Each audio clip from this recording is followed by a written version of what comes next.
നമുക്ക് ഇന്ന് green peas വറുക്കുന്നത് എങ്ങനെയാണെന്ന് നോക്കാം. അത് വളരെ ക്രിസ്പി ആയിട്ട് വറുത്ത് കഴിഞ്ഞാൽ കുട്ടികൾക്കൊക്കെ വളരെ നല്ല ടേസ്റ്റോട് കൂടിയിട്ട് കഴിക്കാം. നമുക്ക് പുറത്തുനിന്ന് കാശ് കൊടുത്ത് വാങ്ങേണ്ട ആവശ്യമൊന്നുമില്ല. നമ്മൾ കളറൊന്നും ചേർക്കാണ്ട് വീട്ടിൽ തന്നെ നമുക്ക് തയ്യാറാക്കാം. അതിനുവേണ്ടി 3/4 കപ്പോളം ഗ്രീൻ പീസാണ് വെള്ളത്തിലിട്ട്. അത് പ്രത്യേകിച്ച് അളവൊന്നുമില്ല, നമുക്ക് ആവശ്യത്തിനനുസരിച്ച് വെള്ളത്തിലിടാം. അത് കറിക്ക് ഉപയോഗിക്കുന്ന ഗ്രീൻ പീസാണ് എടുക്കുന്നത്, അല്ലാണ്ട് ഫ്രോസൺ ചെയ്തത് റെഡിമെയ്ഡ് വാങ്ങിക്കുന്നതല്ല. കറിക്ക് ഉപയോഗിക്കുന്ന ഗ്രീൻ പീസ് ഒരു നൈറ്റ് വെള്ളത്തിലിട്ട് കൊടുക്കണം, അല്ലെങ്കിൽ മിനിമം ഒരു 7-8 മണിക്കൂറെങ്കിലും വെള്ളത്തിലിടണം. അത് കഴിഞ്ഞിട്ട് അത് വെള്ളം വാർത്തി ഉണക്കിയെടുത്ത് വെള്ളമൊക്കെ വറ്റി കളഞ്ഞതിന് ശേഷമാണ് നമ്മൾ എണ്ണയിൽ വറുത്ത് കോരിയത്. ഇത് വളരെ ടേസ്റ്റുള്ള ഒരു വിഭവമാണ്. ഇതിൽ വേണമെങ്കിൽ നമുക്ക് വേപ്പിൻ്റെ ഇല വറുത്ത് ചേർക്കാം. ഇതിപ്പോൾ ചാറ്റ് മസാലയൊക്കെ ഇട്ട കാരണം ഞാൻ വേപ്പിൻ്റെ ഇല ഒഴിവാക്കിയതാണ്. നമുക്ക് പട്ടാണിക്കടല വറുക്കാൻ വേണ്ടി ആദ്യം ഒരു 3/4 കപ്പോളം കടലെടുക്കാം. എന്നിട്ട് അത് കഴുകി ഒരു നൈറ്റ് വെള്ളത്തിലിടാം. അപ്പോഴത് സോഫ്റ്റ് ആവുള്ളൂ, അല്ലെങ്കിൽ ഭയങ്കര കട്ടിയായിട്ട് കിടക്കും. നമ്മളിത് കറി തന്നെ വെക്കുമ്പോൾ നല്ല ഒരു രാത്രി വെള്ളത്തിൽ ഇട്ടിട്ടാണ് നമ്മൾ വെക്കുന്നത്. ഇതിങ്ങനെ നല്ലോണം കഴുകി ഇത് നല്ല ക്രിസ്പി ആയിട്ട് ഇരിക്കും. നല്ല ടേസ്റ്റോട് കൂടിയിട്ട് തന്നെ വെറുതെ ഇരിക്കുമ്പോൾ നമുക്ക് സ്നാക്സ് ആയിട്ട് കഴിക്കാം. 2 വട്ടം കഴുകിയിട്ട് ഇതിങ്ങനെ വെച്ച് ഒരു നൈറ്റ് മൂടി വയ്ക്കണം. ഒരു നൈറ്റ് കഴിഞ്ഞിട്ട് വേണം നമുക്കിതെടുത്ത് വറുക്കാനായിട്ട്. അപ്പോൾ അതിൻ്റെ ഉള്ളൊക്കെ ഒന്നൊരു സോഫ്റ്റ് ആവും. നമ്മൾ കടലയും പച്ചപ്പട്ടാണിയും ഒക്കെ തലേ ദിവസം രാത്രിയാണ് കുതിർക്കാൻ ഇട്ടിട്ടാണ് പിറ്റേ ദിവസം വെക്കുള്ളൂ, എന്നാലും അതിൻ്റെ ഉള്ളിലേക്ക് വേവ് കിട്ടുള്ളൂ. ഒരു നൈറ്റ് നമ്മൾ വെച്ചിട്ടുണ്ടായിരുന്നു. ഒരു നൈറ്റ് കഴിഞ്ഞ് എടുത്തു കഴിഞ്ഞാൽ നമ്മുടെ കടല നമുക്ക് നോക്കാം.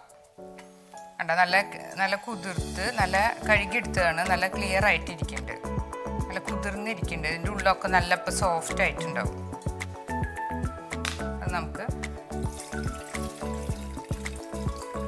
ഇതുപോലെ തന്നെ ഒരു കിച്ചൺ ടവലിൽ ഉണക്കാനിടാം.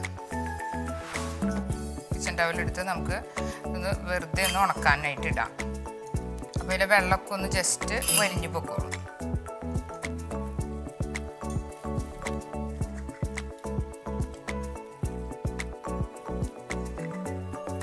ഒരു 10 മിനിറ്റ് നമുക്കിങ്ങനെ ഉണക്കാനായിട്ട് ഇടാം.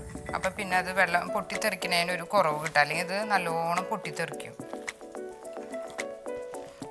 നമ്മൾ കടയിൽ നിന്ന് വാങ്ങിക്കണ പോലെ തന്നെ ഇത് കിട്ടും. ഗ്രീൻ കളർ ചേർക്കാന്ന് വെച്ചാൽ കടയിൽ വാങ്ങിക്കണ പോലെ കിട്ടും. നമ്മളിപ്പോൾ വീട്ടിൽ തന്നെ തയ്യാറാക്കണ കാരണം അതിൻ്റെ കളറ് ചേർക്കണില്ല, ജസ്റ്റ് ഒരു ഡ്രോപ്പ് ചേർത്താൽ മതി. നല്ല ഗ്രീൻ കളറോട് കൂടിയിട്ട് തന്നെ അത് കിട്ടും.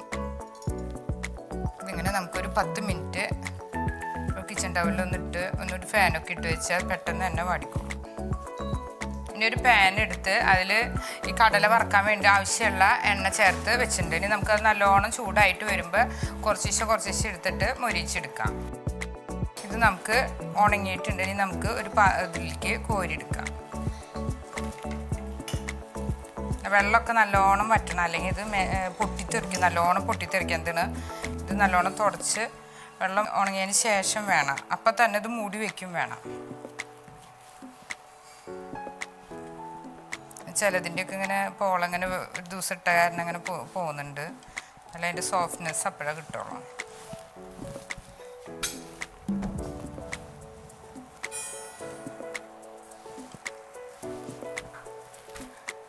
നമുക്ക് ഇതിന് നല്ലോണം കാഞ്ഞ വെളിച്ചെണ്ണയിലേക്ക് ചേർക്കാം. ഇപ്പം തന്നെ മൂടി വയ്ക്കണം, അല്ലെങ്കിൽ ഇത് പൊട്ടിയിട്ട് മേത്തേക്ക് തെറിക്കുന്നതാണ്. നല്ലോണം പൊട്ടും. ഇതിൻ്റെ വെള്ളമൊക്കെ പൊട്ടിയതിന് ശേഷം നമുക്ക് ഇത് എടുത്താൽ മതി. അപ്പോഴതിൻ്റെ പാകാവുള്ളൂ.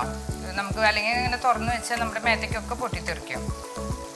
പച്ച കളർ ചേർക്കാത്ത കാരണം അതിൻ്റെ ഒരു കളറിങ് കുറവുണ്ട്. നമുക്ക് ആവശ്യമുണ്ടെങ്കിൽ ചേർക്കാം. അപ്പോൾ നമുക്ക് കടയിൽ നിന്നൊക്കെ വാങ്ങിക്കുന്ന പോലത്തെ സെയിം പച്ച കളറോട് കൂടി കിട്ടും. ജസ്റ്റ് ഒരു ഡ്രോപ്പ് ചേർത്താൽ മതി. ഞാൻ വീട്ടിൽ തന്നെ ഉണ്ടാക്കുന്ന കാരണമാണ് ഇപ്പോൾ അത് ചേർക്കാത്തത്. ഇതിൽ നമുക്കിങ്ങനെ നോക്കിക്കഴിഞ്ഞാൽ അങ്ങനെ പൊട്ടണത് കാണാം. നല്ലോണം പൊട്ടി വെള്ളമൊക്കെ പൊട്ടി കഴിയുമ്പോൾ നമുക്ക് കോരിയെടുക്കാം. കളർ ചേർക്കാത്ത കാരണമാണ് ഈ ഒരു ജസ്റ്റ് ഈ കളറിൽ നിൽക്കണേ. വെള്ളം പൊട്ടി കഴിഞ്ഞത് പാകാവും. അപ്പോൾ നമുക്കൊരു ടിഷ്യൂ പേപ്പർ വെച്ചുള്ള പാത്രത്തിലേക്ക് കോരിയിടാം. വെള്ളം പൊട്ടി തീരുന്നതാണ് അതിൻ്റെ ഒരു പാകം. അപ്പോൾ നല്ല ക്രിസ്പി ആയിട്ടിരിക്കും. 5 മിനിറ്റ് കൂടി കഴിഞ്ഞാൽ നമുക്ക് കോരിയെടുക്കാം. അപ്പോൾ ഈ പതകളൊക്കെ ഇങ്ങനെ മുകളിലത്തെ ഈ കുഞ്ഞു പതകളൊക്കെ നിൽക്കും.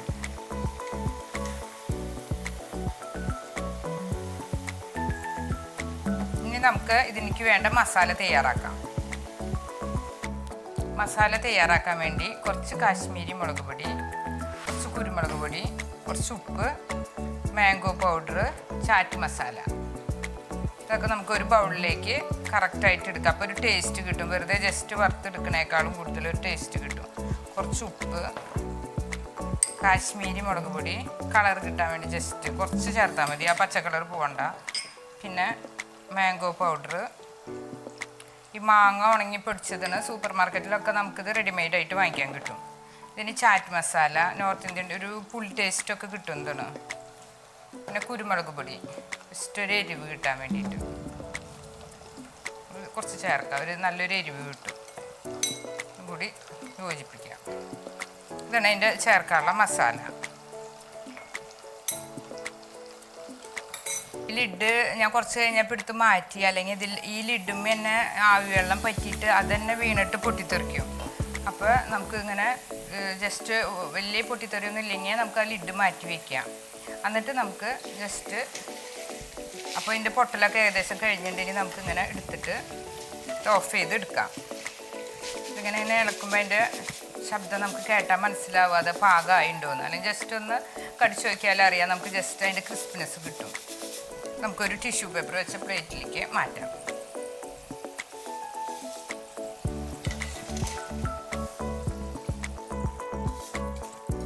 തലേദിവസം രാത്രി നമുക്ക് ഇട്ട് കഴിഞ്ഞാൽ നമ്മുടെ ടൈം വേസ്റ്റ് ആവാണ്ട് നമുക്ക് ഒരു രാത്രി കഴിഞ്ഞ് വരുമ്പോൾ നമുക്ക് ജസ്റ്റ് ഇത് എടുത്തു കഴിഞ്ഞാൽ ഓക്കെ ആവും. അല്ലെങ്കിൽ ഒരു 7-8 മണിക്കൂറെങ്കിലും ഇതിങ്ങനെ വെള്ളത്തിൽ കിടക്കണം. നമ്മൾ കറിക്കൊക്കെ ഉപയോഗിക്കണ ഈ ഗ്രീൻ പീസ് വേണം ഇടാനായിട്ട്. അല്ലാണ്ട് നമ്മൾ ഫ്രോസൺ റെഡിമെയ്ഡ് വാങ്ങിച്ചു കഴിഞ്ഞാൽ അത്ര ടേസ്റ്റ് കിട്ടില്ല.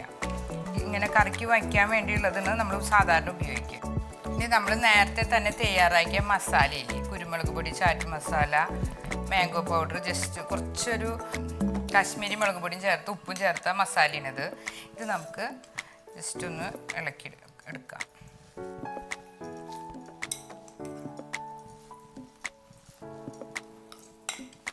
ജസ്റ്റ് ഇതൊന്ന് ചൂട്ടോടെ തന്നെ നമുക്ക് ഇളക്കി ചേർക്കാം.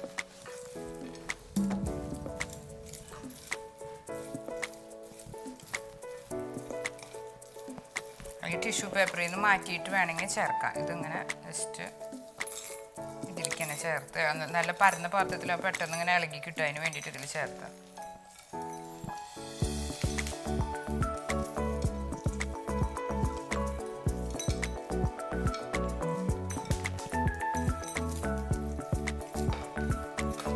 ചെറിയ ചൂട്ടിയോടെ തന്നെ എല്ലാ പൊടി മസാലകളും ചേർക്കണം. ഇനി നമുക്ക് വേണമെങ്കിൽ ഇതിൽ വേപ്പിൻ്റെ ഇല വറുത്തിടാം. ഇതിപ്പോൾ നോർത്ത് ഇന്ത്യൻ ഡിഷ് പോലെ ആയ കാരണം ഞാൻ വേപ്പിൻ്റെ ഇല വറുത്തിടാഞ്ഞത്. അപ്പോൾ ഇത് നമുക്ക് ഒരു ബൗളിലേക്ക് മാറ്റാം. നമുക്ക് വീട്ടിൽ തന്നെ ഹോം മെയ്ഡായിട്ട് തന്നെ തയ്യാറാക്കാം. ഇപ്പം നമ്മുടെ ഗ്രീൻ പീസ് വറുത്തത് പച്ചപ്പട്ടാണി മസാല ഫ്രൈ തയ്യാറായിട്ടുണ്ട്. ഇതുപോലുള്ള പാചക വീഡിയോകൾ ഇനിയും ലഭിക്കുന്നതിന് വേണ്ടി ഈ വീഡിയോയ്ക്ക് താഴെയുള്ള സബ്സ്ക്രൈബ് ബട്ടൺ ക്ലിക്ക് ചെയ്യുക. ഇഷ്ടപ്പെട്ടുവെങ്കിൽ ലൈക്ക് ചെയ്യുക, ഷെയർ ചെയ്യുക. കൂടുതൽ വീഡിയോകൾക്കായി യൂട്യൂബിൽ സർഗം കിച്ചൻ എന്ന് ടൈപ്പ് ചെയ്ത് സെർച്ച് ചെയ്യുക.